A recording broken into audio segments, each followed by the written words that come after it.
I think you're going to be quite blown away how broad vitamin D affects the different organs, the different tissues. Typically, when we think about vitamin D, we think about bone, maybe the immune system, but actually, you're going to be quite surprised on the different areas that vitamin D affects. It's actually quite fascinating. Now, vitamin D receptors are in almost every single cell, if not every single cell of your entire body. And because vitamin D is a fat soluble vitamin, it penetrates the membrane and goes right to the center of the cell, the nucleus. Okay, so it has huge effects over that cell. And in reality, though, vitamin D is not really a vitamin, it's a hormone. And it's been extensively studied. Just PubMed, just doing a real quick search in PubMed, there's over 64,000 studies or reviews on vitamin D. So there's a lot of people that looked at this vitamin extensively. And I think it's the most important fat soluble vitamin of any of the other vitamins. In fact, 3 to 4% of our genome is influenced by vitamin D. Now, what's a genome? Genomes are all the genes in your body, which are all tightly packaged.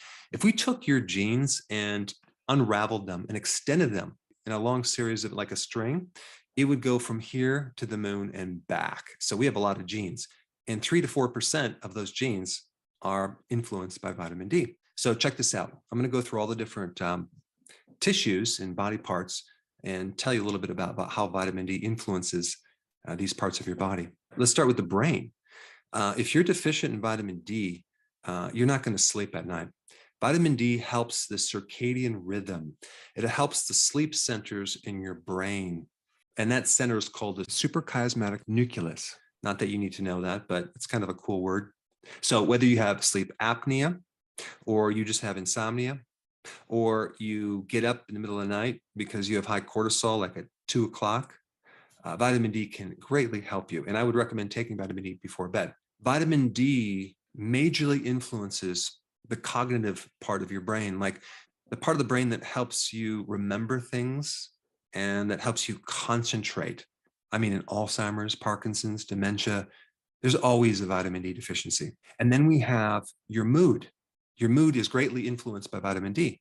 Think about in the winter what happens. You have seasonal affective disorder. You have depression. Why? Because you don't get the sun, you don't get the vitamin D, and then you get depressed. You get the blues. You're sad. I mean, think about how important vitamin D must be to your body if you can convert sun through your skin and make your own vitamin D from the cholesterol lining in your tissue. I mean, you don't need to eat anything to get vitamin D. You just need to expose your skin to sun. So if you have anxiety or you're especially depressed, you need to take more vitamin D, and it will definitely raise your mood. And it can also help your memory as well. All right, now what about hair? If you're deficient in vitamin D, your hair is going to be very dry. It's going to be brittle. You're not going to be able to produce the numbers of hair because the growth of hair is dependent on vitamin D. You may have early graying. You may experience hair loss during stress. That's a certain condition, or hair loss during menopause, or you may develop an autoimmune disease, alopecia, and that can cause these patches of your hair to fall out. So if you can control the inflammation, you can control the disease. And vitamin D is probably one of the most potent anti-inflammatories, or natural anti-inflammatories. And then we have your scalp of your hair. If you're deficient in vitamin D, you'll be more predisposed to getting psoriasis and even eczema on your skin. And so now let's just talk about the skin in general. People that get acne are usually always low in vitamin D. It can decrease inflammation on your skin. It can help prevent vitiligo, where you have this whitening or a lack of pigment on your skin. People with vitiligo are always deficient in vitamin D. If you're low in vitamin D, your risk for getting skin cancer like melanoma goes dramatically up. All right, now what about the sinuses? Yes, the sinuses all have receptors for vitamin D in them. And if you're deficient in vitamin D, you can have a stuffy nose, you can have sinusitis. And the reason why the vitamin D is in the nose is to protect you against viruses that are coming in through the nasal passages. And so we need vitamin D for the immune system, which is the next thing I want to talk about. The thymus gland, which is right on top of the heart, is the training camp for your T cells. And as you age, your thymus gland shrinks, and so does your immune system. So the thymus gland desperately needs vitamin D to help virtually every part of your immune system. Every part of the immune system has vitamin D receptors. So you have the B cells, the T cells. You have both the innate immune system, which you're born with, as well as the acquired immune system needs vitamin D as well. Vitamin D helps control the cytokine storm. It helps control certain autoimmune diseases developing. It helps control the self-attack, which is involved in autoimmune disorders. It's an immune modulator, so it helps buffer an overreactive immune system. That's why it's good for allergies as well. And it also helps keep viruses in check. It decreases the risk of getting viral infections. So as far as the immune system, vitamin D is the most important nutrient. Then we have the eyes, right? If you're susceptible to getting cataracts, vitamin D can help slow down that process.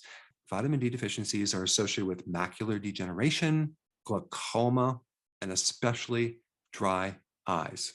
Now, as far as the thyroid, which is located right on your neck, right through here, about 2.5 inches wide, the most common thyroid condition is Hashimoto's. Like 90% of all hypothyroid type conditions is autoimmune. It's Hashimoto's. And like I said before, vitamin D is the best natural remedy for any autoimmune problem at all because it drops inflammation. And if you didn't have inflammation, when you had any type of autoimmune disease, your complications, the side effects would be very minimal because the side effects occur because of this autoimmune, your body's attacking itself. So Hashimoto's and Graves' disease, both autoimmune, one's a hypo, one's a hyper problem with the thyroid, can greatly benefit from vitamin D. All right, what about the teeth? Well, if you're deficient in vitamin D, you're not going to drive the calcium into the bone. And your teeth are bone made from calcium. And so we need vitamin D to regulate that calcium. And so if you're deficient in vitamin D as a little child, or even when you're a baby inside your mother and you're deficient in this vitamin D, unfortunately, you can develop all sorts of bone malformations later in life or even earlier in life as problems with the maxillary bone. So you have an overbite or an underbite, or you have, you're going to need braces because your teeth are crooked, or you might have missing teeth. But it doesn't just affect your teeth, it affects the entire skeletal system. You're more susceptible to getting scoliosis, which is like an S curve of your spine, or a hunchback, which is kyphosis, or an exaggerated low back curve, which is lordosis, or even flat feet or bowed legs, which is rickets. So without vitamin D, the bone is softer and it malforms. I mean, this can be devastating for a child, the way they look, their confidence. And then later in life, if they get surgery on their overbite or underbite, that's traumatic. I saw some videos recently on that, and I had a hard time watching these videos of literally cutting into your bone and removing your face and repositioning and screwing things back in to make sure that the face is now symmetrical and the bite is correct. And not to mention wearing braces for years. So all of this can be majorly prevented if that mother gets enough vitamin D early on when she's pregnant, if she's breastfeeding. And so hopefully that child is getting enough vitamin D and other nutrients when they're developing. But, you know, I had this interesting story with a patient. He was a medical doctor, and he came in not by his own accord, but his wife pretty much forced him to come in because his symptom was hot flashes. And his wife got relief from hot flashes coming in to see me when I was in practice. So her husband had hot flashes, and he came in and to get help. Now, he was a medical doctor, and what he did is delivered babies. And so I asked him about prenatals. I said, now, do you recommend like a whole food prenatal or what? Because he said there is no difference between synthetic and natural. They're both the same. And I said, oh, okay. So where did you learn that? He said, well, in school, this is what they taught us. I said, is it possible that that information is not true? Is it possible that's false information? He started looking at it. He goes, well, I don't think they would teach us any false information. And I said, well, did you realize that Majority of synthetic vitamins out there are produced by pharmaceutical companies. Did you know that? He goes, no, I didn't know that. I said, and is it possible that the pharmaceutical companies could, I don't know, influence certain data that is taught in medical school? Is it possible? He goes, yeah, it's definitely possible. I said, also, the studies on antioxidants, they always use synthetic versions of an antioxidant. And the studies show that it increases risk for cancer taking antioxidants. But what they don't focus on is the type of antioxidant. They're not using antioxidants that are coming from food. They're using the synthetic versions. I mean, here you are, you get the study, you read this data, and you go, oh, antioxidants cause cancer. I'm not going to recommend it. But they don't differentiate, does it come from food or does it come from a lab? So eventually, as we were talking, I kind of got him to look at a new viewpoint with synthetics versus natural things. And I think it's the most important action for a woman who's pregnant to get the right nutrients. Because if you're just deficient in one vitamin, vitamin D, that child could end up with major skeletal malformations later in life. And it can be totally avoided by making sure that the diet is correct and making sure that those nutrients are high quality and not some synthetic prenatal that comes from petroleum. So anyway, we eventually did help him with his hot flashes, and he started to recommend a higher quality prenatal. But the teeth are highly influenced by vitamin D as well as calcium. I remember even as a child growing up, I craved butter. I could eat an entire pound of butter in one sitting. Little did I know what was in that butter. There was vitamin D in there, but there was also vitamin K2. And vitamin K2 works with vitamin D, especially in the formation of the strength of your teeth and your bones. And unfortunately, I was living on sugar and didn't get my butter fix. And I pretty much ended up with cavities in every single tooth in my skull. But it just goes to show you the importance of the right nutrition as you're developing. All right, now what about the lung? Is vitamin D important for the lung? Absolutely. Asthma can be improved very quickly in a child if they're out in the sun playing. So vitamin D just helps open up the lungs in asthma. It's great for lung infections, pneumonia, bronchitis, any type of inflammatory condition in your lung. Vitamin D should be at the top of the list. Also, vitamin D keeps viruses in remission and is awesome for things like COPD and even cancer of your lungs. All right, now let's shift to the muscles. I mean, muscles desperately need vitamin D. If you don't have enough vitamin D, your muscles are not going to recover after exercise. You're going to get muscle cramps. Why? Because vitamin D helps control calcium, and calcium is involved in the contraction and relaxation of your muscles. And so it might not be an electrolyte that's causing your cramps. It could be the vitamin that helps you absorb one of these electrolytes. And you also need magnesium when you take vitamin D. They both work together. And magnesium is also very important in muscle physiology. So to get rid of achy muscles or cramping muscles or weak muscles, you need vitamin D. All right, now what about your adrenal glands? I mean, the main hormone on the outer portion of your adrenal glands, which is called the cortex, is cortisol.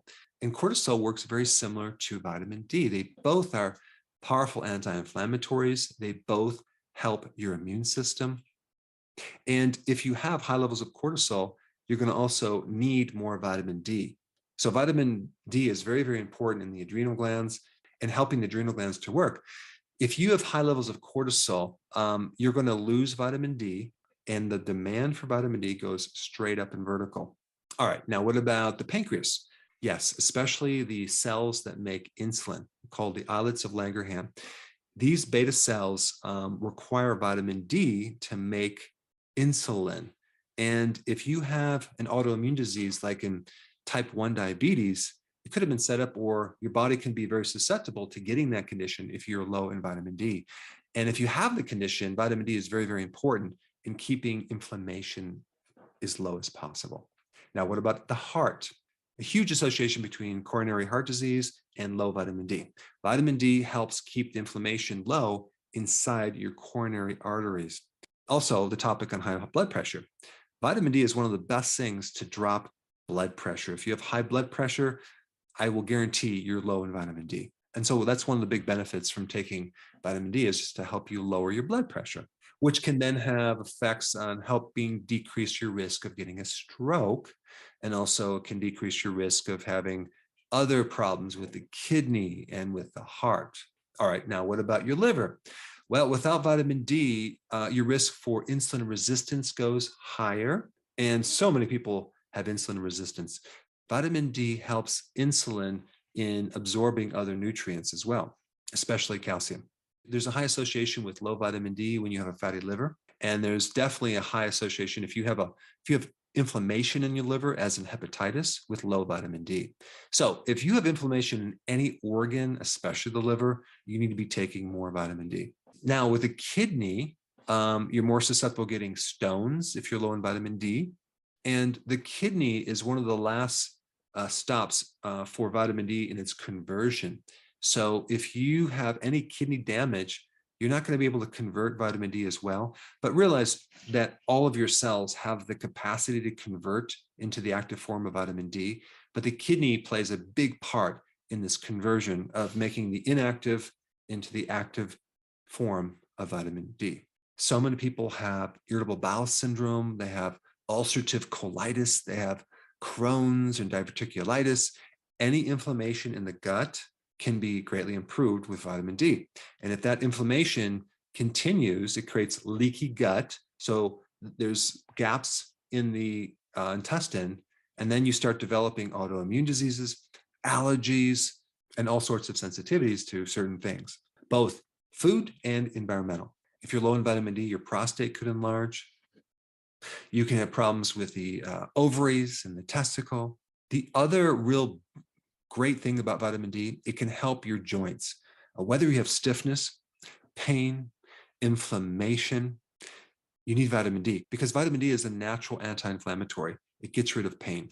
And it's especially important in all the itises like arthritis, both rheumatoid and osteo. And of course, I initially mentioned the importance of vitamin D in bone health, but if you're deficient in vitamin D, you can have osteomalacia, which is softening of the bone. That's where the bones can start to malform, especially early on in life. Then osteopenia, which is kind of like a pre-osteoporosis. And then actual osteoporosis, where the bones are becoming very, very thinned and they're losing the density. And so one indication to know that you are deficient in vitamin D is just to press on your sternum, okay, your breastbone here, or on your shin. And if you have pain, that's a good way to know you are deficient, because lacking vitamin D causes bone pain, and especially pain in your lower back. Even myself, I remember last winter, boy, I had some low back pain, and then I remembered about vitamin D, and I started taking vitamin D, and it was completely gone within probably 2 hours. So I hope you now understand the importance of vitamin D for virtually every part of your body. But I also now want to introduce you to vitamin K2, which is also needed when you're taking vitamin D3. I put that video right here. Check it out.